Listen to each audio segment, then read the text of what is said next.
মাঠে আইয়া কইতাম যে এই একটা মাঠ আছে বিদায় এই টুর্নামেন্টটা গত 10 বছর থেকে পরিচালিত একটা সময় হয়তো আইব যে এই মাঠও দেখা যাইব আর নাই। সুতরাং আমরা যারা এই টুর্নামেন্ট গুলা আয়োজন করতেন অথবা আমরা নতুন প্রজন্মর ভবিষ্যৎ প্রজন্মর আমরা সন্তান যারা আছেন তারার খেলাধুলার ব্যাপারে জনাব খন্দকার আব্দুল মুক্তাদির সাহেব কিতা পরিকল্পনা গ্রহণ করতেন তার মুখ থেকে আমরা এই কথাগুলো শোনার দরকার।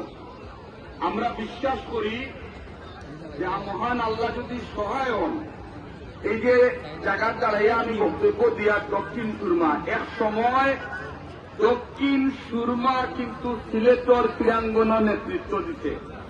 আমি জানি না আপনারা পূর্বপুরুষ যারা আসা তারা সম্পর্কে কতটুকু জানেন, বাট আমি অসংখ্য খেলোয়াড় সকলের নাম কইতাম পারমু যারা দক্ষিণ সুরমার কৃতি সন্তান এবং জীবিত থাকা অবস্থায় মৃত্যুর আগ পর্যন্ত সিলেট জেলা ক্রীড়া সংস্থা থাকি এই পুরা সিলেট বিভাগও তারা ক্রীড়াঙ্গন নেতৃত্ব দিতেন।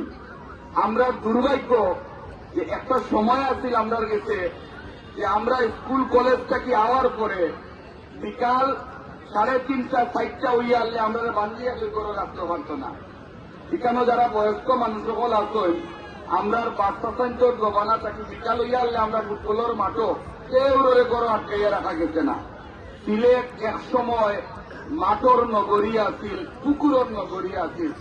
কিন্তু আশ্চর্য এক ব্যাপার, গত 2 দশক অথবা 3 দশক থাকি দেখবা আপনারা সিলেট শহরে কোনো খেলার মাঠ নাই এবং বিকাল হইলে দেখবা আপনার বাচ্চান বারান্দাত রেলিংয়ের ভিতরে দাঁড়াইয়া আকাশ দেখে, কারণ এরপর থেকে বারোইয়া গিয়া খেলার মতো তার পর্যাপ্ত জায়গা কিন্তু আমরা রাখছি না অথবা সেই ব্যবস্থাপনাটুকু কোন সরকারে উঠছেন না।